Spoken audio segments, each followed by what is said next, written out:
killing yourself to get extra more while not caring about other people, it's not going to bring you utility. It's not going to bring you what you think it's going to bring you. So these are the secrets of life. These are the layers of life. That wealth is comprised of a lot of different links in life, a lot of components, a lot of people who make up that. Is an Islamically run business just about making money to get by in life, or is there more to it than that? What does Islam say about the role of business in society? And can Islamically run businesses change the world? Assalamu alaikum and welcome to the Tijarah Academy Podcast, where we help aspiring Muslim entrepreneurs to launch and grow their small businesses. My name is Hanif, and in this episode of the podcast, we'll be exploring how Muslims can make the world a better place through business. Today, I'm genuinely excited to be joined by someone I admire deeply, Ustad Almir Colan. Almir teaches and advises on Islamic finance, economics and management. He is the founder of Muslim Money Matters, which I'm pleased to say I was one of the first members of, and he's an advisor to a number of institutions that provide Islamic finance. He is also a member of a working group at IOFI, the accounting and auditing organization for Islamic financial institutions. Previously, Almir was a consultant lecturer for the Master of Islamic Banking and Finance course at La Trobe University. Ustad Almir, thank you so much for agreeing to be one of our first guests on the Tijarah Academy podcast, and welcome to the show. How are you? Alhamdulillah, thank you very much for inviting me. It's my pleasure. I'm doing well, alhamdulillah. Alhamdulillah. Your work, by the way, is amazing, very inspiring, and I am one of your biggest fans, and I make a lot of dua for you. Inshallah, may Allah accept all of your efforts, and we'll talk a bit more about Muslim Money Matters at the end of it. But for anyone who hasn't checked it out, you have to check it out and support, inshallah. Thank you very much. Much appreciated. No problem at all. In terms of your background and journey, can you just share your journey into Islamic economics, finance and management, and what inspired you to focus on those fields specifically?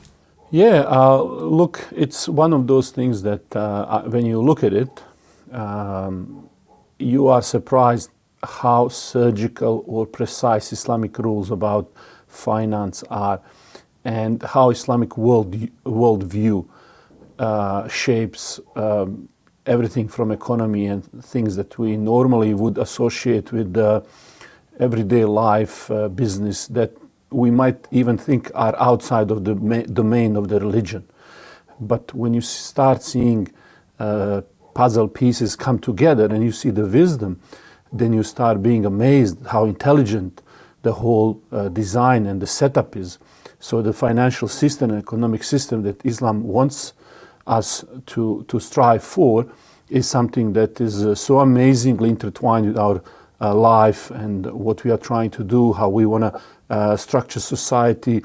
And so you just become a person who, more you learn, more you start appreciating. And that started for me in my local mosque. You know, you hear a few lectures or hadith about something, then you start asking yourself, how does all of this fit together?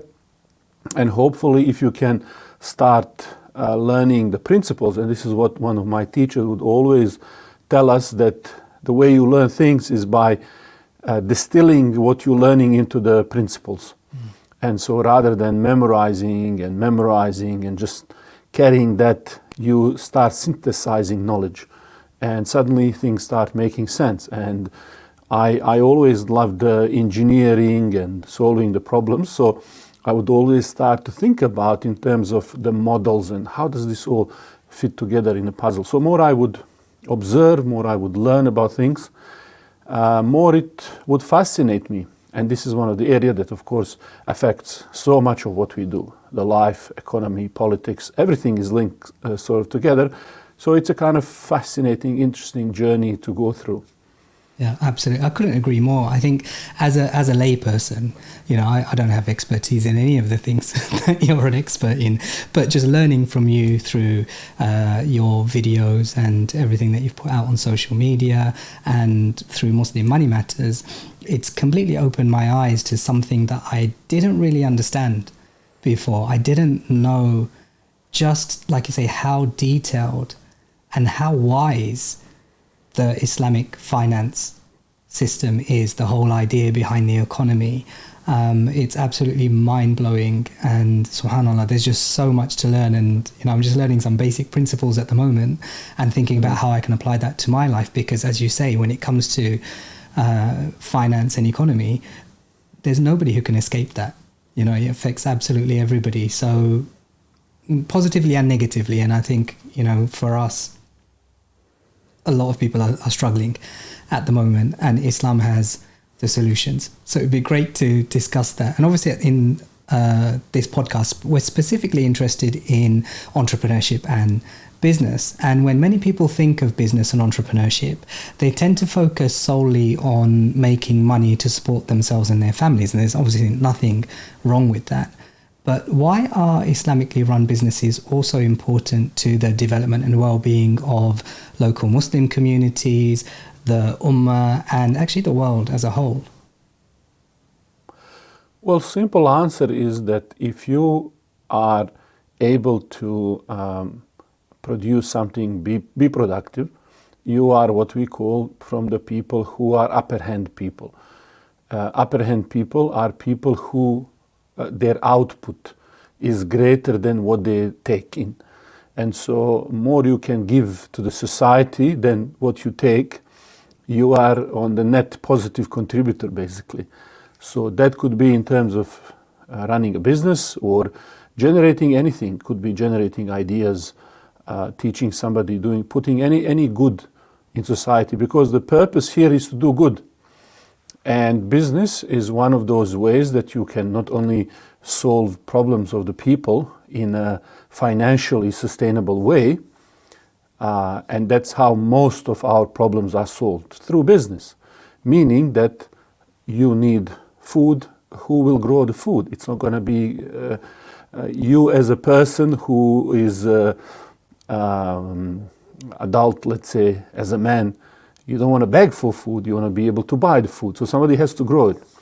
And running a business allows you to be self-sufficient, so you don't have to beg, for example. So from helping you earn the income, be in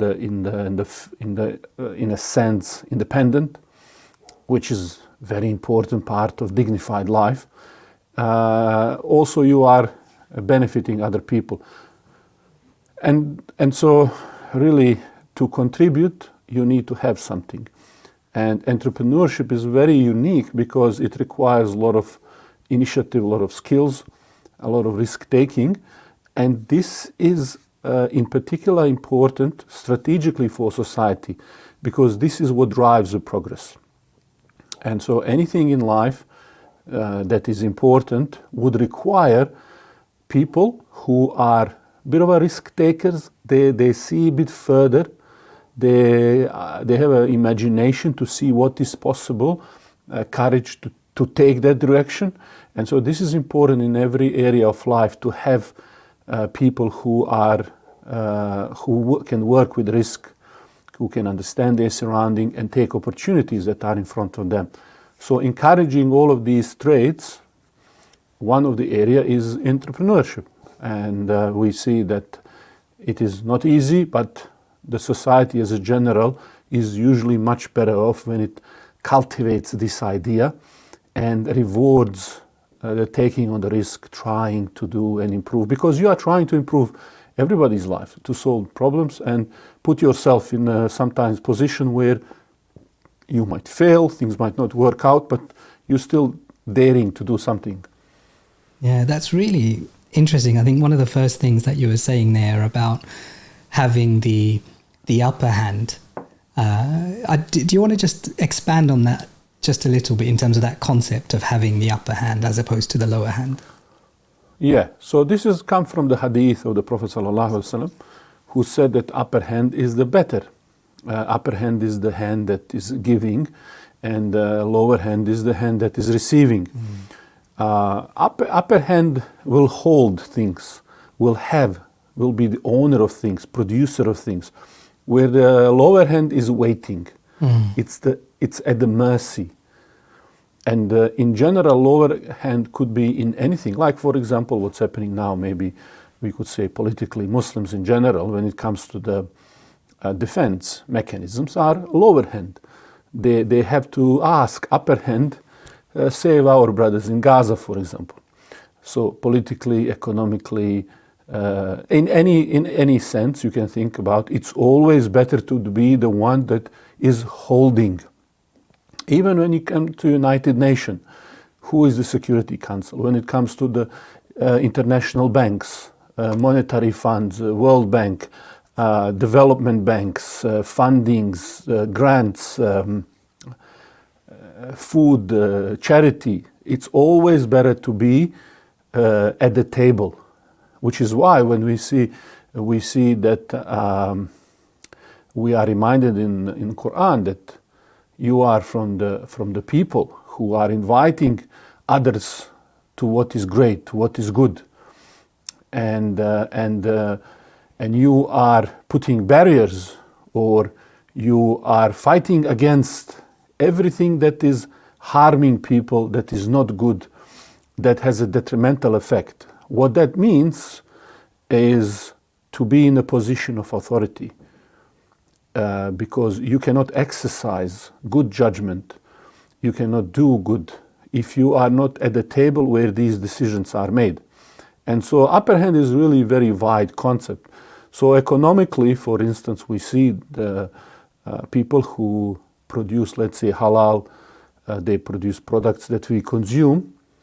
It's very important that those people are righteous people, because their ethics, their sense of responsibility for everybody in our ecosystem will be different than somebody who is just driven by financial motives. And so upper hand, that is the believing righteous hand, is something that will by itself, by its own way of thinking about everything, will be the mercy for everybody. And so one of the most important aspects of it is you are able then to provide for yourself, and you are able to provide for others, solve the problems, which you cannot really do if you are all lower hand. So this is very important concept that when it comes to economy, when you're talking about strategically, especially for the country, especially for the Muslim countries, it's very important these days when we are in this post-globalized world where you see around yourself supply chains are collapsing, where things are produced, how they are produced. You have many Muslim countries who they cannot even feed themselves, or they have chaos when it comes to the basic infrastructure of life. And you ask yourself, so how do we do it? How do we survive? How do we feed people, give jobs? If there is another disaster, pandemic, war, how do we survive? If everything everything that we are consuming or need is produced by somebody else, and we need to wait for them to give us these things. So this upper hand mentality, doing and being in that environment or that position that you are self-reliant as a person, as a nation, is of huge significance strategically. There's a few really important points there that you made that struck a chord with me. I mean, first there's this idea, and we discussed this in the last episode with Mufti Abrar, of Islam encouraging entrepreneurship as a means for people to earn an income and to have a certain level of independence. Obviously, it's not going to be for everybody, but for those who can do it. And you described, some of the characteristics, I suppose, of entrepreneurs, people who can have some vision, who are risk takers, and so on. But beyond this idea of just providing for ourselves, there's this interconnectivity and interreliance that we have, that Allah Azza wa Jal has just created. We can't do everything ourselves. We can't, like you say, produce all the food and produce everything. So we have to rely on each other, which means we need people to produce something, whether it's goods, commodities, manufactured items, whatever it might be. This has to be produced, and that's where entrepreneurship really comes in, and those that are able to, that have the upper hand. And that point that you make, and I think most people will realize this, the ones who have done well in business really well, along with the money, they also get a lot of power, and they influence so many things. Sometimes very, in a very negative way, as we've seen. I mean, look at the university protests in the States. It was the businesses that were saying, well, no, if you don't stop these protests, we're not going to give you our endowments anymore, and so on. So that's why I suppose, it's really important that we start thinking about entrepreneurship and business beyond just providing for ourselves. And I think some of what I see out there is understandably kind of focused on financial freedom and all of these sorts of things. But the points that you make about needing to think broader, and I think the thing that I've written here, and I'll underline, the purpose is to do good. And I think that's a big distinction between, just a pure money-grabbing capitalist approach and the Islamic approach to entrepreneurship. It's not the core purpose isn't just about making money, it's about doing good. You mentioned some of the characteristics of the entrepreneurs. In your opinion, what are the distinctive characteristics of Islamically-run businesses themselves? What sets them apart from any other type of business? Well, that is, I think, a focus of your life, of your business, of everything you do is to do good. And you are not, as a Muslim, your ethos, your outlook on life is really shaping the way you are conducting yourself. Like, for example, one of the rules of a business is that you shouldn't try to run a business in a way that undercuts competition. So these are the unfair business practices where a person is, for instance, lowering the price beyond what is reasonable in order to drive out competition. So maybe you have a bit more capital, you are producing something for $5, and then by the time you put your margin, you should be really selling that for at least $6, $7 just to make any business sense. Just to be, let's say, earning basic income.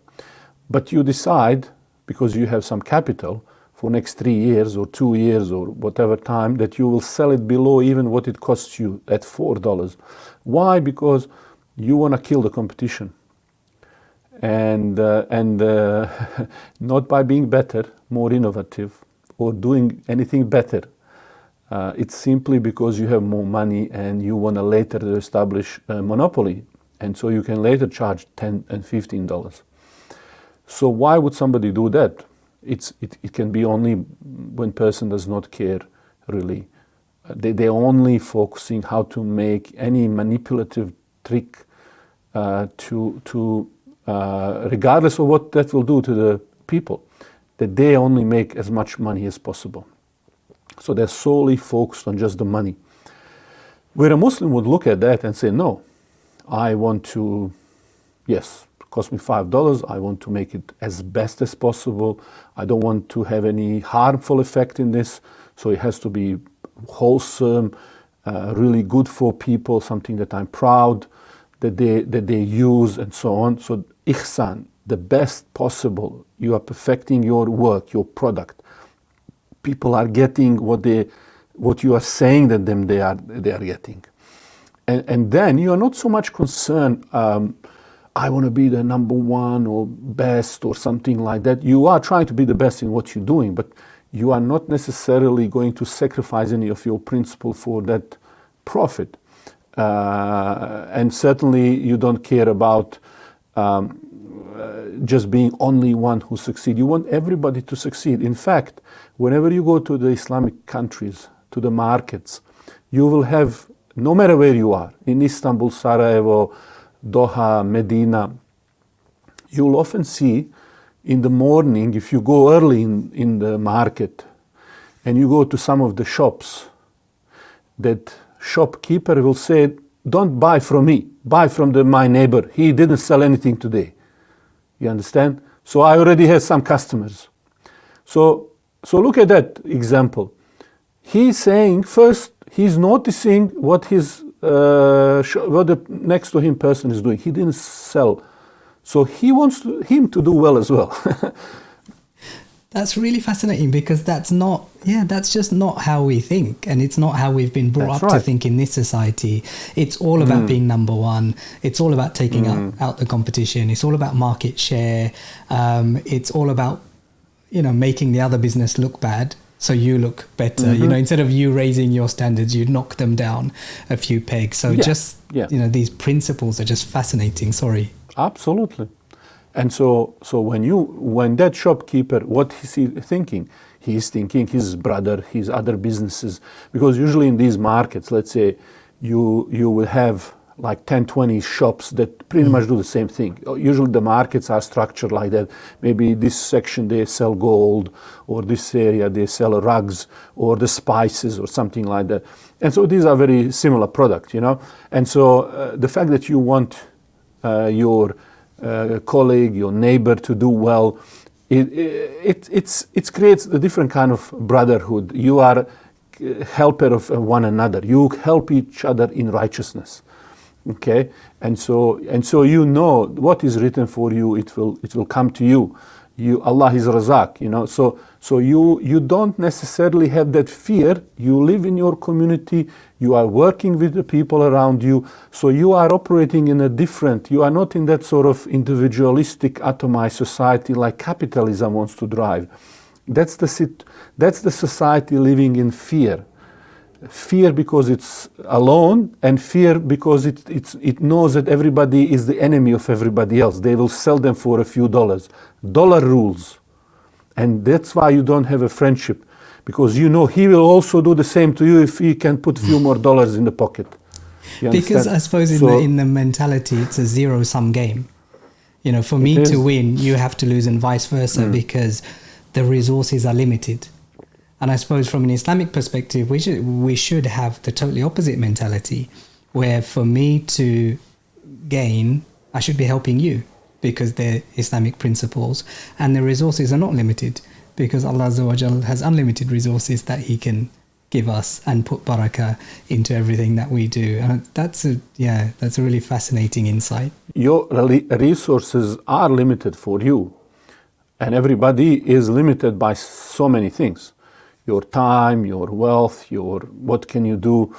Also, when you talk about limited resources, is the fact that you cannot do two things at the same time. So this is not a concern. Issue shouldn't be even whether the resources are limited or not.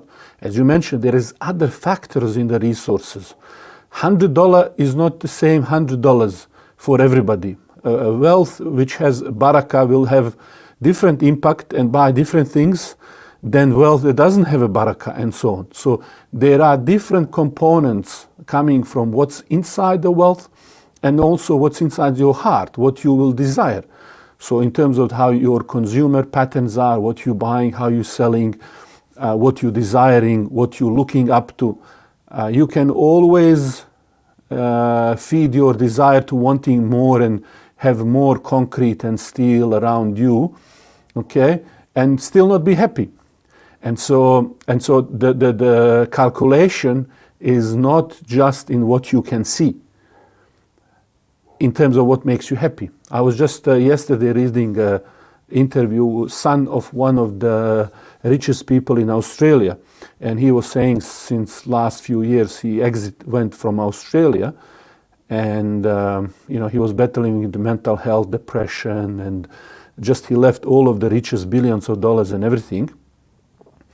And people were commenting, most common thing about him was, number one, that when they saw him, they always felt that he was a nice person, number one. And number two, the thing is that they say, you see, at the end of the day, wealth cannot buy you that peace and happiness, right? So killing yourself to get extra more while not caring about other people, it's not going to bring you utility. It's not going to bring you what you think it's going to bring you. So these are the secrets of life. These are the layers of life. That wealth is comprised of a lot of different links in life, a lot of components, a lot of people who make up that. And so it is important to be self-sufficient. It is important you want to strive to be the best. you want other people to do well, and you want to be the person who benefit other people the most. So all of that does not compromise your mission, but you want to also do it in a balanced way. You don't want to be just one-dimensional, chasing them. So Muslim business person is also the one who remembers his responsibilities. He is very helpful to those in need, helpful to his colleagues, fair in dealing with the people that work for him. And so overall, when you see him, you find him that he is asset to your community, not just asset to himself. That this person, we are all better off because he's there. Yeah, I've kind of drawn a few concentric circles on my notepad. So at the center of the business, the product or the service should be of benefit to people and not just garbage or worse. There are so many exploitative businesses that sell things that actually make people's lives worse, but they don't realize until it's too late. So the product and service should be of benefit. Then I suppose the business owners will benefit, but also the employees will benefit from that business being in existence. And then beyond that, the Islamically run business can utilize the surplus income to do more for society. I think the classic example that everyone will be really familiar with is whenever there's a new masjid or something that's being built, it's always the business, but everybody donates, but the business people are the ones who tend to give big amounts of money because they're able to and they've been facilitated in that way. When you think about that though, sometimes it can become a little bit overwhelming and you start thinking that, well, for me to really be of benefit to my community, my society and so on, I need to have, this massive business with huge turnover and massive profits. Is that the case, or can small businesses make, a big impact as well? I think it's essence of every community are those small businesses, and some of them will be blessed to reach higher level, higher scale. But bread and butter of every community is the small, your baker, your local supermarket, your small restaurant, your small, food producer, just everyday people, everyday businesses, school teachers. This is your community, and so doesn't really matter for you what your skill or what your contribution is. You are trying to do the best, whether you work for $1 billion company or just some business that it's you don't maybe notice it. So for you, it's just what Allah blessed you with, and like Khalid, as a general, as a soldier, he was equally enthusiastic to participate. So we don't look at necessarily from the perspective of a rank or this sort of worldly status, but you are trying to, for who am I doing this thing, And so you try to do it as best as you can, find a way to contribute. I often, when I drop my kids to the school, there is an old man. He is directing traffic in the school, and he do it so diligently, like he is directing the army. He's so serious because he is making sure the kids pass street safely. So that's how we should be in everything. And that point, again, that you make about not always viewing things through the worldly lens and worldly perceptions of success. Because ultimately, the only reason we're doing any of this, the only reason we should be doing any of this is to please Allah Azza wa Jal. And then, as you mentioned before, our resources that we've been given are limited because we're limited.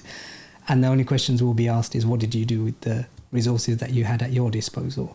And so if that means that all we can do as a small business is employ one person and treat them really well, or create products that really benefit people, and that's all we had the capacity to do, alhamdulillah. That's just as valuable as the multi-million-pound business who can build a masjid for everybody because they did what they could. And often when you hear about a great success story that somebody was able to build this huge business, it really started from a very simple idea that was done so well. So in reality, whether Allah will open for you to something to be a bigger thing or not, really how you find a solution to the problem that people have and how that scales, it's not sometimes in your hand. This is part of your sustenance that is given to some people, and suddenly this person made the same product but it became massive success, where other person, let's say, small or moderate or even failed. And so this is sometimes that is not in your hand. Of course, you can mitigate these things by with your effort through marketing or sales or maybe some strategies, but ultimately a lot of these things are beyond you. Sometimes they open or they don't open. But nevertheless, that ihsan in doing, perfecting what you do is prerequisite for any serious later success. So without that, you definitely will not have something that is worthwhile. And so for us, we focus on what's immediately within our reach, what we can do. Probably a point to make there is you almost have to start as you mean to go on, as they say. I think a lot of people think, if only I had a multi-million-pound business, I would do so much. But because I don't have it, I'm not going to do anything. I'm just going to focus on, myself. But, nobody who was ever, stingy with their money suddenly became generous when they were given more money. It just amplifies what your character was like. And so if you as an entrepreneur or an aspiring entrepreneur are really passionate about making a difference in people's lives and doing good, just start with whatever means you have. And then inshallah, if Allah chooses to bless you with, the growth of this business, that will just amplify what you do. But if Allah chooses not to, out again as a blessing probably to you, not to amplify and grow your business because it might not be the right thing for you, you'll still receive the same rewards. But just I suppose as a cautionary note, not to wait and think that I'll only do something when I have a lot of money. Thinking about the change that can happen, and a model that some people might have heard about is the Waqf model, and alhamdulillah, I'm seeing more and more people talking about that now. Can you tell us a bit more about what the Waqf model is and how does it relate to entrepreneurship and business? Usually in most of Islamic countries, they would be familiar with the principle of Waqf or Awqaf, where there is an endowment of some sort. Usually in our history, this was something done by high net worth individuals. They would leave maybe a hospital or building to be used as a school, or even build a road. They would leave some kind of an asset that would finance some activities that are very, very important. And we see that concept of endowment being later taken by even Western countries. So if anybody is a lawyer, they would know the concept of trust. So it's a way that came from the idea of Waqf. So you have trusts and companies and different kind of incorporations, and trusts were done with a view at looking at this concept of Waqf, and a lot of institutions today even they are run, like Harvard University, for example, has a massive endowment fund that funds its activity, I think in the many billions of dollars. And so many of these institutions are run in a similar way. If you go to Turkey, I was with the head of Awqaf from there, and he told me when he visited Sydney, I'm in Melbourne, but he came to Sydney for one of our conferences where we were establishing one of these Awqafs in Australia. He said in Turkey we have 80,000 people working in these institutions. There are about 20,000 institutions, and some of them take care of like stray cats and dogs even, and so a variety of different things. So this is not necessarily commercial project. It is more, let's say, like a non-for-profit project where you put some money or put some asset and they're supposed to solve certain problems. So, for example, in today's world, you might say, I want to buy a building, $10 million building, or have some money where I pool and we buy that project with the purpose of renting it and then using that money from the rent for, let's say, a media organization that particularly fights Islamophobia online, that employ, that $10 million could generate maybe $1 million a year in rent. It might be commercial or so on and so on.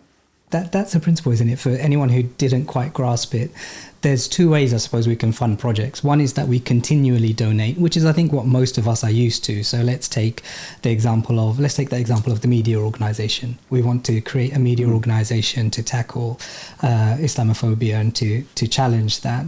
We could do the typical thing of just asking everyone for donations, and you set up a standing order every month and so on.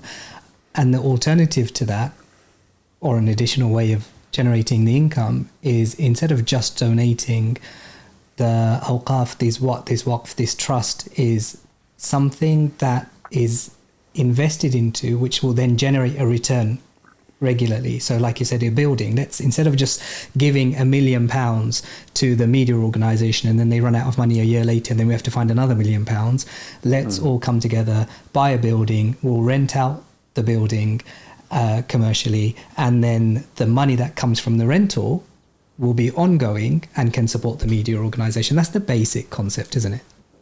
Yeah. Of course, it's not easy to find these people who have that much money to just give. And that's the go back to our first question, that you need to have the high net worth individuals who from some work or activities are able first to generate that much. So if you now are struggling, let's say you say, I want to have a media organization, needs $1 million a year to hire 10, 15 people and researchers and graphics designers and put a team together to run media organization. If you can't now collect $1 million a year, how are you going to collect 10 million for Waqf, So it's hard. So you need, and this goes a little bit more towards non-for-profit, but in general you need people first to build their sense of contributing for the projects and things and what is important. I just recorded the one video, should be out I think in maybe 2 weeks or so, about Sultan Mehmed Fatih when he conquered Istanbul, and the endowment, Hagia Sophia endowment. I was reflecting on some of the points, how he puts how much for imam, this many dinars, for reciters, for people who put on the candles, open the door, clean it, manage it, and so on. So you see general, because Sultan Mehmed Fatih is one of the most successful general of all times that was prophesied to take Constantinople, right, Istanbul. And he was prophesied to be the best army and the most blessed army, and the commander, when he took over, he put the structure, governance and financial structure around this mosque, which was the most important institution to spread Islam in the most important city of his vast empire. So very sustainable model, taking care of everything. And this is somebody who obviously understands how things work, that you can't just leave it to good intentions. You have to support it financially to survive. And so for us, that has implication that everything you today have that is important to survive needs to be financed some way. And so again, this is where common people can play a role by supporting. Sometimes you have some of these subscription. Look at the journalists now. We're talking about media. You have the subscription, $5, $10. Support these people. You're not going to support them with the millions and millions of dollars if you don't support now with $5. Yeah, because your behavior won't change later. Yeah, you need to prepare your heart for these things. And a lot of people think, this reminds me of a story when late, may Allah have mercy on him, Mufti of Sanjak, Muamer Zukorlić this is a part in Serbia where Muslims live, he was establishing zakat after a long time. So people are not used to paying zakat, and the people now, it's sometimes people, when they have little money, they say, oh, well, I only have little money, how can I pay zakat? It's easy for a rich person.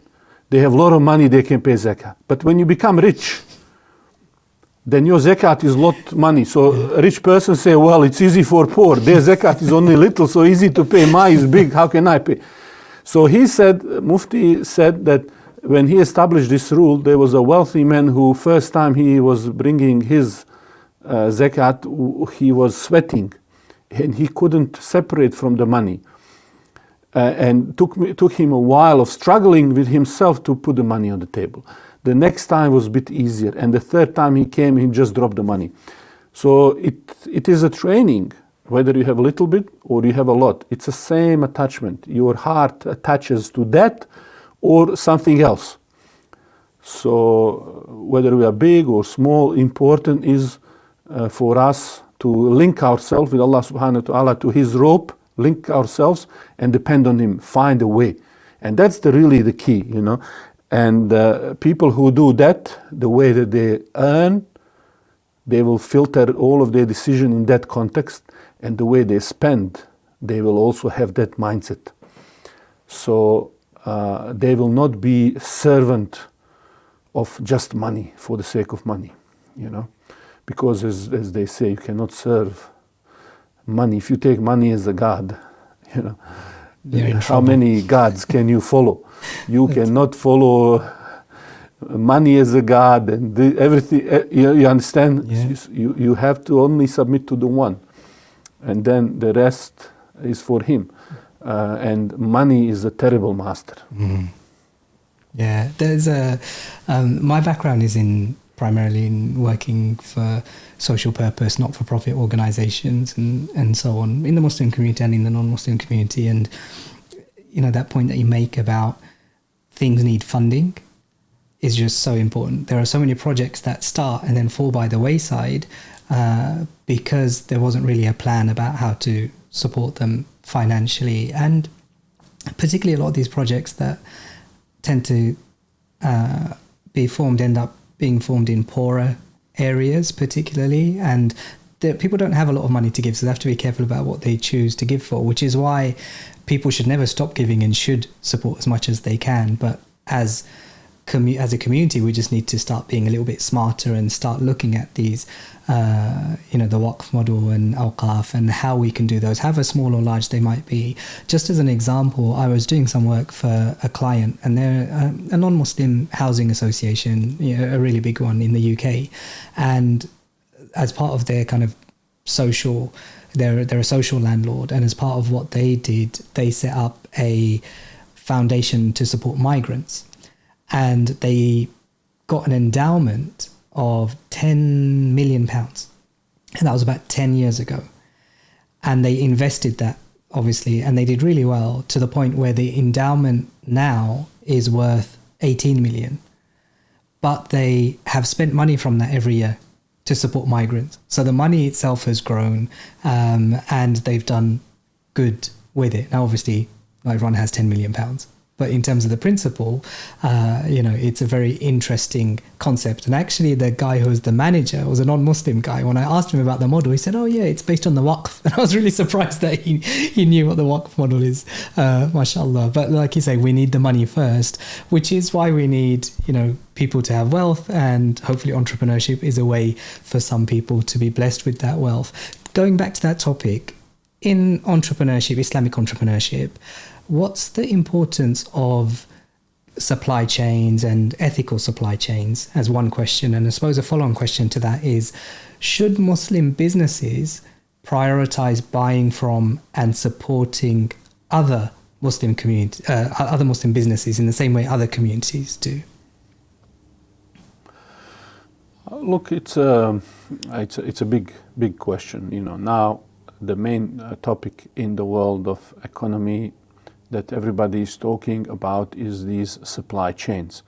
And so the idea of supply chain means where, who is producing what I'm consuming, where do things come from. So this particularly became important during this pandemic, where suddenly you had, due to the COVID, many economies shutting down. You cannot go to work, everybody stayed home, and suddenly you find yourself, well, where do I get the food from? How do I get things? Suddenly you find yourself, I need a Zoom laptop, I need ingredients for medicine, masks, whatever. And who is going to make these things? So you find yourself in a situation where you need to ask other countries to start producing for you. In a similar way, wars like with what's happening with Ukraine, because Ukraine is a large area that is mainly agricultural land. You had something like, I think, 20 or 25% of the wheat being produced in that part between Russia and Ukraine. And so a lot of countries, people were starving. And so where do things that I need as a country come from becomes very important, especially if they are far away. So a lot of countries and people started asking this question. And on top of that, for Muslim country, the question was, in the halal economy, the things that are halal, who is producing these things?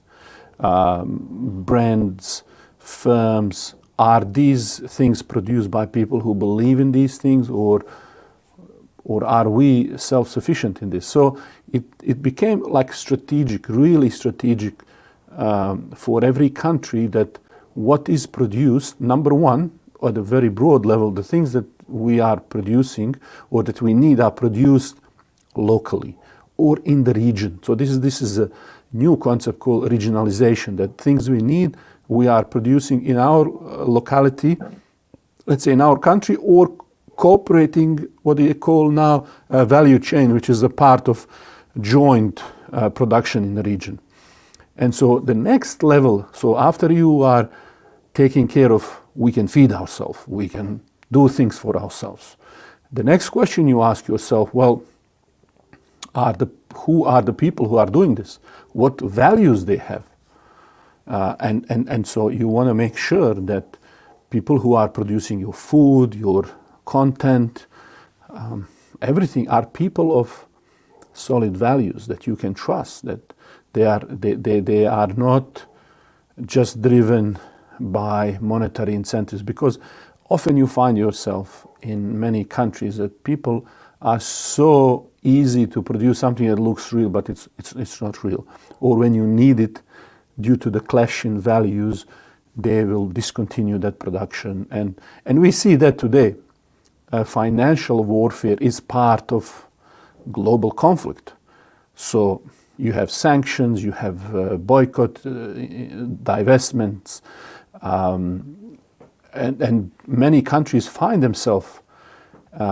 So as a Muslim, it is important for us that Muslim countries are producing what they need themselves, and the people really Muslims are really taking part in this.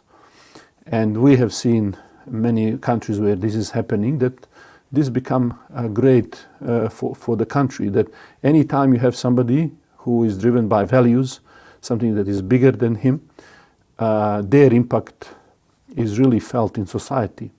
So I feel that this is a topic that should be studied, and that we should be aware that we don't become just lower hand in our own countries, or as a country don't become a lower hand, but study this, where things are produced, how they are moved. Because any disruption in these supply lines, supply chains, will have very negative, detrimental impact on economies. And the world is changing so much right now. I mean, I've learned so much from you, and you've really piqued my interest, and I've been doing a bit more research, and we seem to be at an inflection point. now, where we're in this multipolar world now, and like you say, regionalization, supply chains, and this is all tied together with politics and war and all sorts of things. Going from macro back down to micro, and thinking about supply chains and who we purchase from, and should Muslim businesses be supporting each other. I remember watching this video. There was a guy who's an Orthodox Jewish businessman on YouTube. It just popped up on my feed and I just pressed play. And he was saying, oh, you know, people always say that Jewish people are good at business. And he's like, you know what, we are. And he said one of the reasons we're good at business is because we support each other.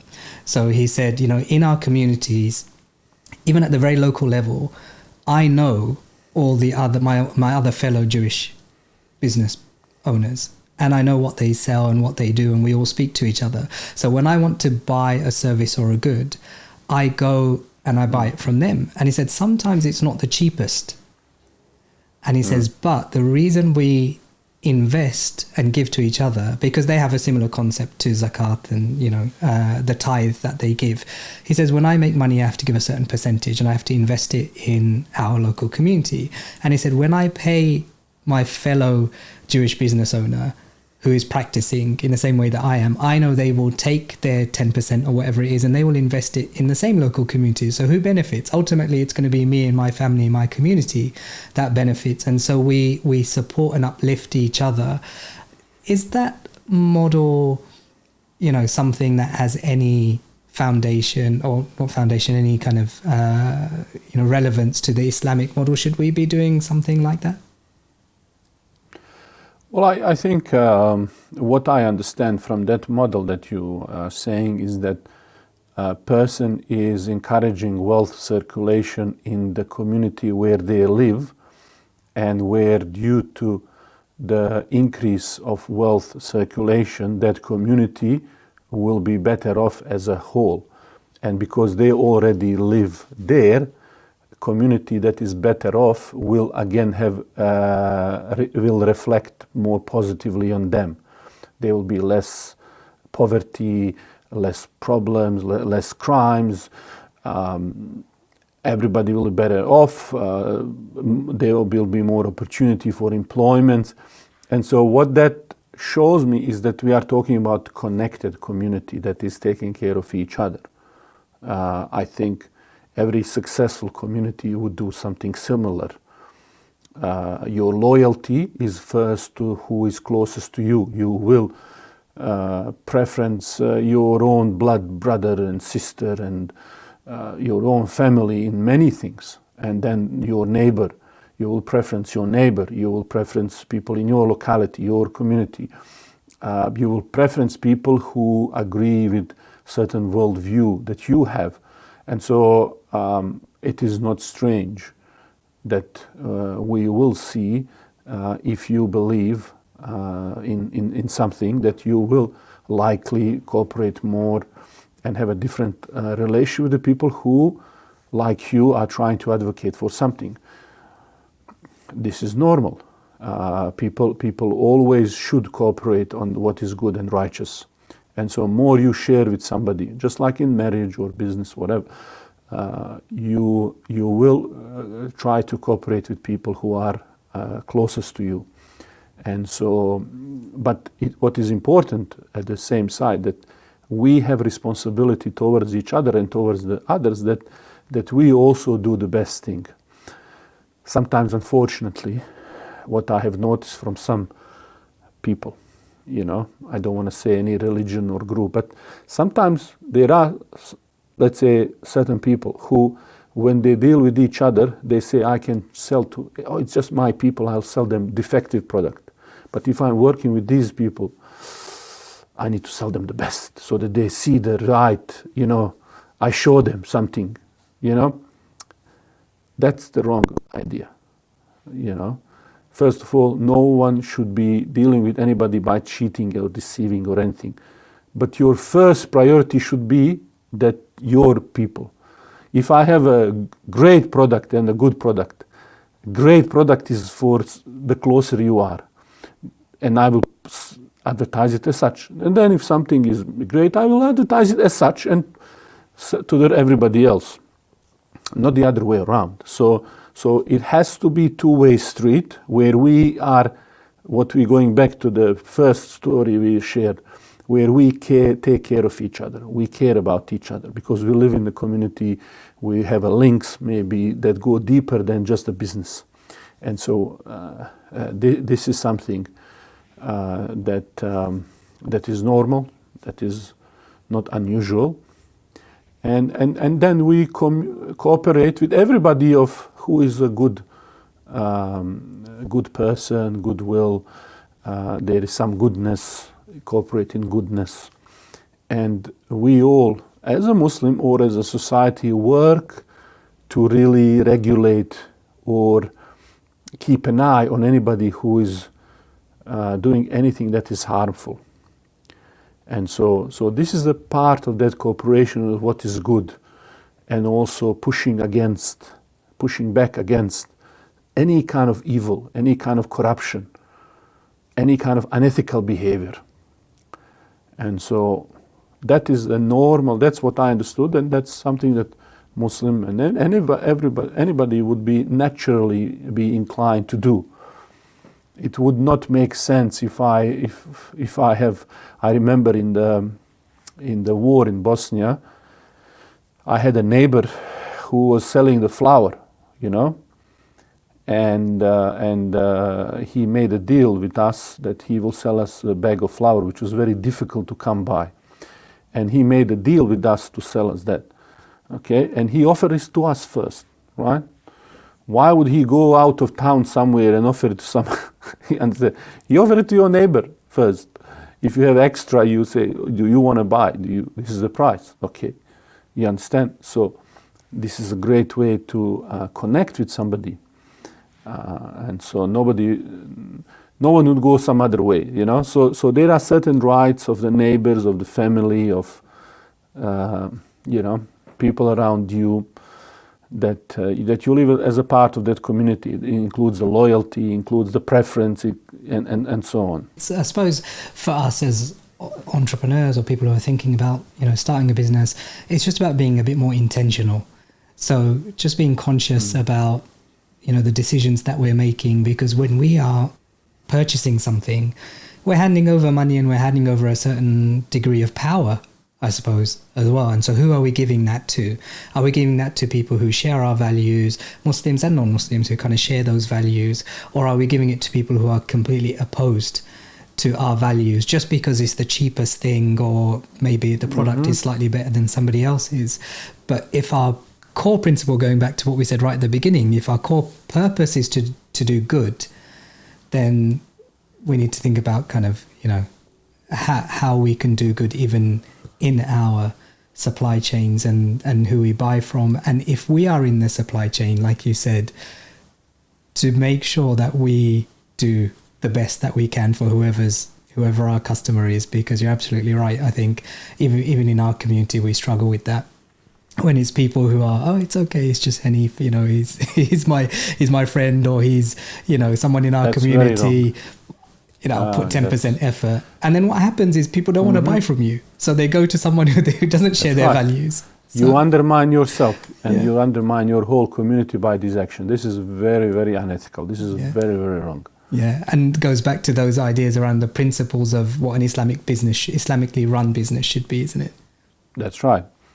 And today, if you understand that the strength of the community and the family is the core of your survival, especially today when businesses are going beyond just providing products and services. Today, a lot of businesses are carrying ideology. And so they will, from the marketing that they will do, to the products, to the idea that they will push, they are not just pushing products.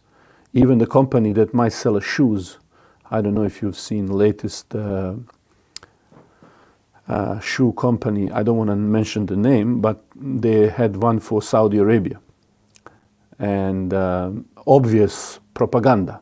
And so a lot of these streaming services, you see, they would push certain narratives and certain historically questionable events that took place would be shown as reality where it isn't. I mean, these days when you look some of these programs, or even AI, I had a experience with one where I asked something and they started putting something, and I'm saying, what is this? They say, oh, we under the diversity, we include gender fluid people in this. I said, but I didn't ask this. Doesn't matter, it's coded. It has to be. As soon as you ask for people, it has to represent these categories. You know, so all of these things, ideas, are embedded hard ideology. And so, and that's what I said. Everybody now more and more are looking at what is driving this organization. You know, Disney is not anymore just producing kids' movies. It's a serious propaganda. Even when you look at all of these in business, ethics, ESG, or all of these things. If you look at what it means, beyond what it is claimed, you have now movement that go opposite. Like I was watching in US, you have some of these under the ESG, they would say, oh, we are, and then there is all certain criterias and things like that. And then there would be a fund that say, we invest in any business that is not ESG, because they know beyond the little tick boxes and rules, it's his ideology that push certain things. And so we see that these businesses are like that. So it is additional reason why you need to think about who is behind this business, what they are, because they would then influence politics, they would influence policies, you know, who will be on the Supreme Court, to how the society will reflect the values, because the law in society then becomes reflection of morality of the people, and more importantly of those top people. You know, it's not just of all people, it's people who are special interest group and so on. That is why today when you see in Australia, we just had one of the senators being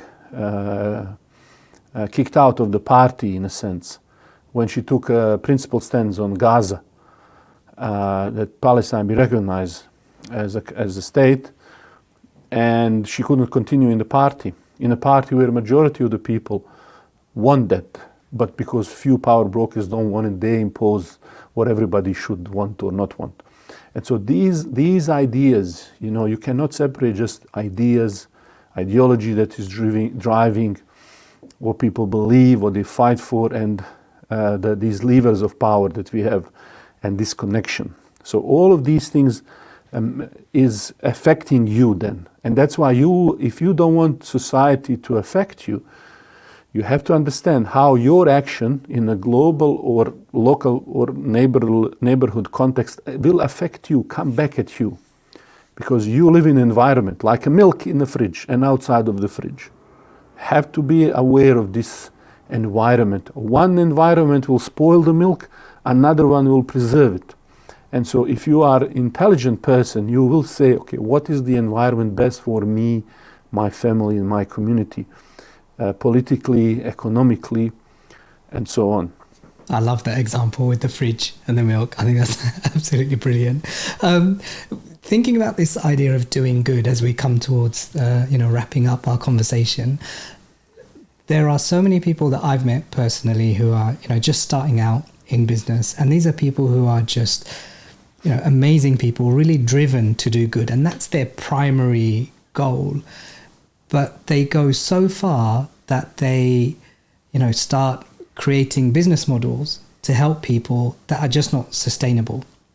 The business will never even break even, let alone make a profit, and eventually will fail probably.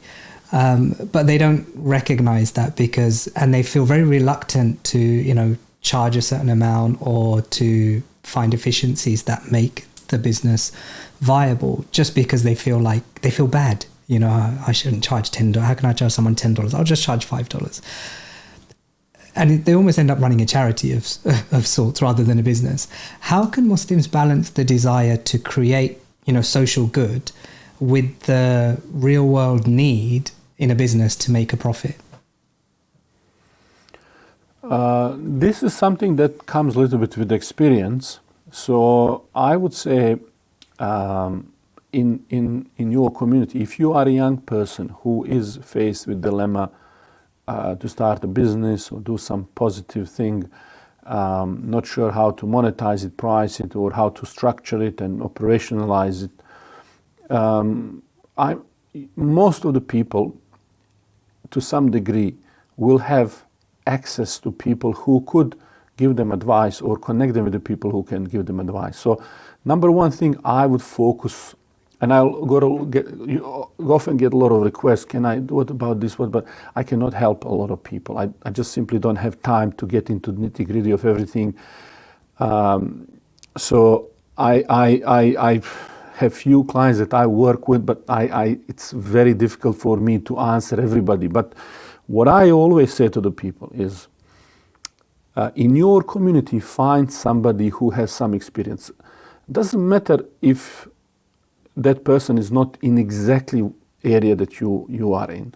But when I was starting, I was asking somebody I got a great advice and mentorship from somebody who was running a language school. He was a CEO of a language school. But that person knew the business, knew the operation, he was a CEO, just because the product or service was different, he could still help me with so much. And I say to these people, talk to them, ask them for advice, reach out, say, I would like to, I'd love to go for a coffee, or just ask you some question if you have some time, if you don't mind.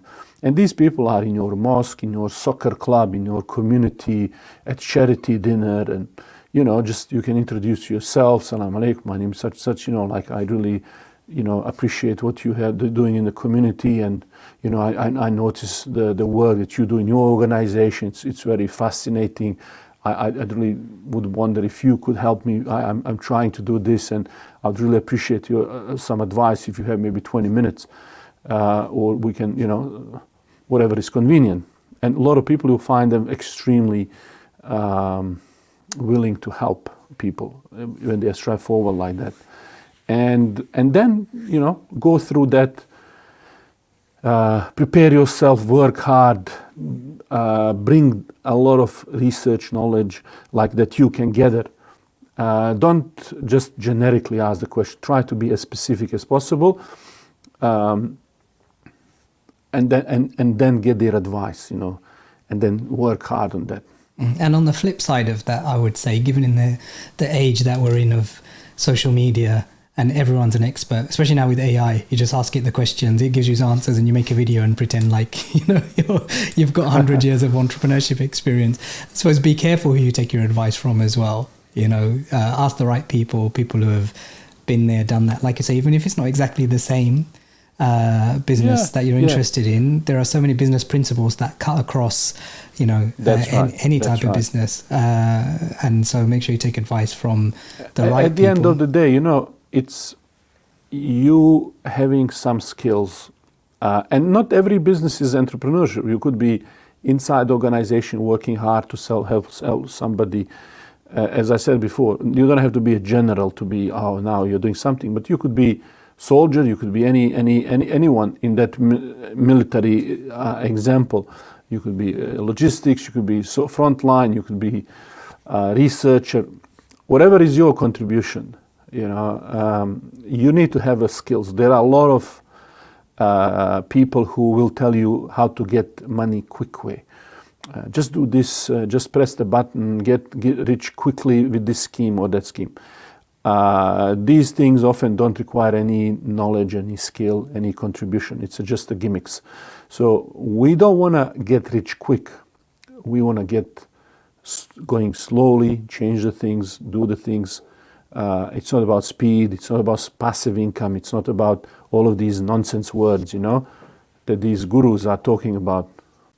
I hear so much of this these days, and unfortunately some of it is coming from our community now as well, where people talk a lot about kind of business and entrepreneurship, and a lot about, like you say, passive income, making, do my course and you can make $20,000 a month just by sitting at home, and not doing anything. And I just, if I had any hair, Ustad, I would have pulled it out. They are talking to the people who are lazy, who don't want to work hard. So they want them to continue the lazy life by saying, get my course or do this, and then continue lazy lifestyle with the lazy income. We'll just call it passive, so you look smart, And that's assuming any of this stuff actually works. Oh, of course. Muslims should not work to get passive income, but active income. Our passive income, when we are in our grave, sadaqah jariyah. In this life, work hard for everything. Work hard. Not just for income, work hard for the whole lifestyle piece, whole pieces of life, for your relationship, your health, your community, your well-being, your spirituality, everything you work hard. So if you are working hard and you're providing benefit solution to the people, you don't think, I want to be 50 and I want to retire and do nothing after that, Believe me, you talk to the men who retire early, they go crazy. They don't know what to do. I wake up in the morning, how many lattes I'm going to sip before I go mental? You're not designed for that. It doesn't make sense. This life, you're trying to use the opportunities. So one of the things that you want to develop is yourself. Learn something, take a course, go to university, learn how to solve some problem. If you can solve the problem for somebody, then you are now in a position to really build something, build a machine. But you need to be able to solve problem for one person. Whether that is to teach one person or produce something for one person, solve problem for one person, and then you try to replicate that. How do I now scale it? How do this become an organized machine? So these are the things that Muslims should focus on. How do I improve myself, build my value as a person? And then slowly you get recognized, you talk to other people, you get advice. This is how you build it.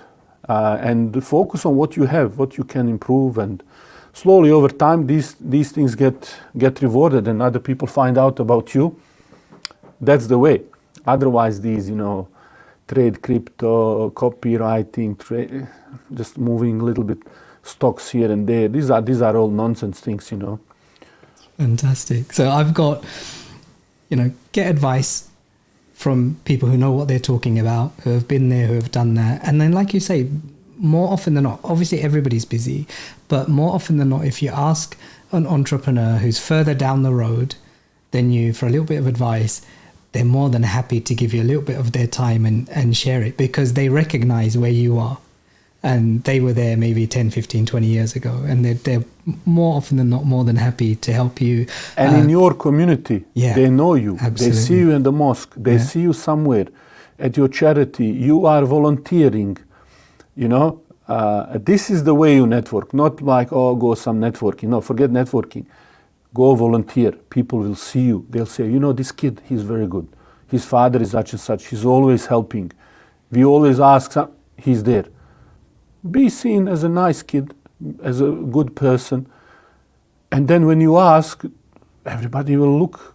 You ask people, I am trying to do this, do you know somebody? Everybody want to give you. So your good efforts are never wasted. And there's a spiritual element to that as well, actually. Like you say, volunteer, go and do something useful, do good. And then you have this intention that you want to start a business one day, inshallah. There's the ayah, hal jaza'ul ihsan illa al-ihsan. Is there any reward for good except good? So if you do good and help people, maybe Allah Azza wa Jal will kind of facilitate things for Same you. with marriage. Young people come and they say, we want to get married.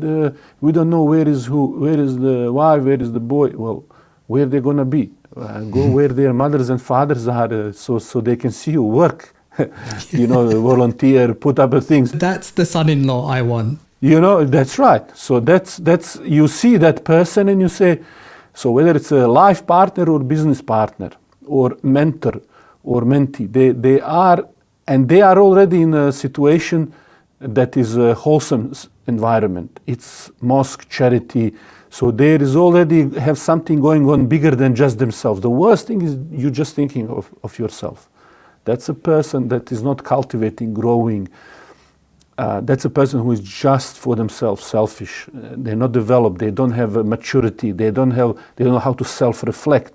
So the person who is built and shaped in the community, that's the people you want. And being connected with your community will help you understand the problems that they're facing, which will give you business ideas because you're there to solve people's problems.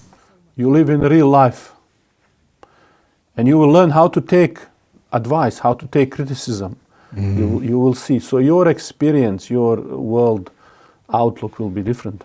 So get off the computer, get off the phone, go into the real world, be of service to people, focus on your own self-improvement and doing good and your growth. Find somebody who is in your community, who has been down the business route, who can give you some advice, and then come up with a plan. Make sure you start. Don't just plan forever, but come up with a plan. Start something, take it slow, work hard. And give yourself a time limit, After 6 months or a year, you depends what your responsibilities are. Maybe you can afford to go, but maybe you say, I need a part-time job or full-time job, or I'll stop this after 6 months, or I'll change it, or you have to see whether this is also a fail thing, it's going to happen or not. You don't insist if all the signs are against you. I know everybody's saying just keep going until you are pumping, and eventually that's also another fallacy, that sometimes people have this idea that just because I already put so much time, I have to keep going, I can't. So you have to be reasonable, have to be logical. Not every idea that you come up will be great. You try, you improve, you modify, you go to another idea. This is how life is. And that comes with experience, doesn't it? Like knowing when the right time is to quit. Time right to ask the people. They will tell you, this doesn't make any sense. We don't need this. We wouldn't pay for the product like this. Okay, so what am I building then? We don't need it. We don't want it. We don't need it. We don't want it. We can't afford it. All these basic principles. And then, anyway, that's a whole other conversation about, how you get it going, creating your minimum viable product and all of these things. Inshallah, for another day. Ustad, I have taken up so much of your time. I appreciate it. I hope everybody who's watching or listening really appreciates it too. Before I let you go, can you just tell us a bit more about Muslim Money Matters and any other projects that you might be working on, and how can people get involved? So Muslim Money Matters is really something that we just started while this Gaza was starting, so we didn't really have a chance too much to advertise it, but we are also thinking how can we make it as a platform to help people to connect and learn more about Islamic business, finance, and related matters. And it's really a project that it's evolving. It's something that I just got few people involved, and we are trying to assess ourselves what is the need for financial literacy in our community. So, for example, we started and we thought, okay, maybe this will work, then we try, and then something else might be working or not working, or and now we are actually we came up with actually new a strategy which we think will be very interesting, which is to invest really in a very high level courses that normally are not type of a thing we would normally do. Usually we would record the normal courses and things like that, but like we were observing some other organization, high level courses, very structured, very well done. And who are the primary target audience for MMM? So primary target audience, most of the, I would say, are people in their 20s and 30s who are either thinking to run a business or invest in business, or they just want to learn some of the rules and better themselves, or maybe they are thinking of changing their career or doing something a little bit different or making the impact. As well as many are professional or business professionals who want to make sure that what they do is Islamically correct. Maybe they already run a business, may all be involved in some of these transactions and so on. So these are people. Obviously, our topics are ranging from economic topics and finance to they will expand to more leadership and business, like similar to what you would study under the MBA degree, which is a lot of different things. At the same time, we are thinking on top of that to have another layer of financial literacy programs and this is what we are now actually trying to figure out. How do we put a program that embeds Islamic worldview in financial literacy program? That is not just, here is the financial literacy from the capitalistic, materialistic point of view and put a little bit sprinkle of Islamic teachings, but what is our worldview that we as a Muslims have when it comes to these things? And so we are thinking now also for high schools and for later on, how do we create something that could be easily integrated maybe with curriculum or other activities. So we are trying to do this all based on subscription model where people become a member, they support our work and support what we are trying to do, as well as using some of that money to create more freely available YouTube video, answer some questions, and so a mix of free material, resources for schools, resources for young people, as well as specialized courses for our members. So it's a bit of also discovery for us. There isn't something, I have some ideas in my mind, but these things are evolving. There is nothing like that I have seen. And so it's a bit of a trial and error for us, a bit of a talking with the community, maybe a few misses here and there along the way, but learning. And now we feel like we can invest a bit more resources to try to give it a go, because I think our community is ready to take that next step, to cooperate, to work, to sort of to take that next step when it comes. I often talk about establishing like Islamic economics a block for or trade and economics block, where people are working together across geographic areas. They are learning, cooperating, engaging in trade and commerce, and they get to know each other. And so there is, even in our I tell you, even in idea I have for the financial literacy program is a type of a program where we are just discussing with the high schools, where you have a program that goes around the world, around different Muslim countries. So I don't know if you've been in Istanbul, you're going there, but you have a Grand Bazaar, for example, but you have Egyptian quarter. So we were thinking to create like that sort of a marketplace where each quarter is another different country. Maybe this is Egyptian, this is Turkish or Bosnian or Indonesian. And every quarter you learn also about those, the history of that region, what it is famous for, something that is great. You learn a little bit of a culture and things. And then something is happening there that makes you learn about the trade, about business, about ethics of doing business and trade. And so you start appreciating the ummah, diversity of people, ideas, even different cultural symbolisms, the patterns. You are created to learn about each other, to get to know each other. And this diversity, richness of culture and so on is something that is really great.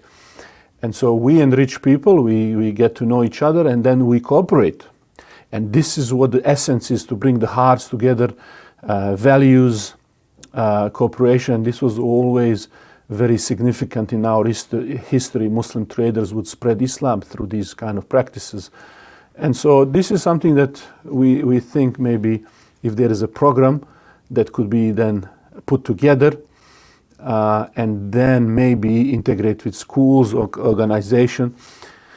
And then we'll see if there are governments or what could be done to sort of put it from the younger age, this ethics, Islamic outlook when it comes to the financial system and financial literacy, if we can embed that deeper in studying. So these are the things that we want to do, that we are very interested to get feedback from people and work with other experts in this area. What can we do? What can we develop that's something that is different? MashaAllah, Allah Mabarak. It sounds amazing. I mentioned in the introduction, I was one of the first people to sign up to Muslim Money Matters when you launched it. I was really excited. May Allah reward you. Allahumma ameen. And it's, it hasn't been disappointing. So I'm just even more excited now to hear about everything that you've got planned. For anyone who's watching or listening, if you're interested in Islamic business, finance, economics, any of the topics that the Ustad just mentioned, head over to itsmuslimmoneymatters.com. Then it will put a link in the description. Sign up, support, share, and let's see what we can do with this. We definitely need more Islamic financial literacy. We need more Islamic institutions and financial institutions. And something that I said to someone recently is the world isn't in need of more Muslim, run businesses. But it's in desperate need of more Islamically-run businesses, because unfortunately there are so many Muslims who run businesses un-Islamically, and some of us just out of sheer ignorance, we don't know any better. So we need more things like Muslim Money Matters, inshallah. So Jazakallahu khairan, Ustad, for your time. Hopefully we'll get to do this again one day if you will come back. We'll find a topic, inshallah. And my salams to your family, and everyone head over to muslimmoneymatters.com. If this interview was helpful for you, do subscribe and share, and head over to Tijarah Academy, and we'll see you in the next episode, inshallah. Assalamu alaikum wa rahmatullah. Alaikum assalam wa rahmatullah.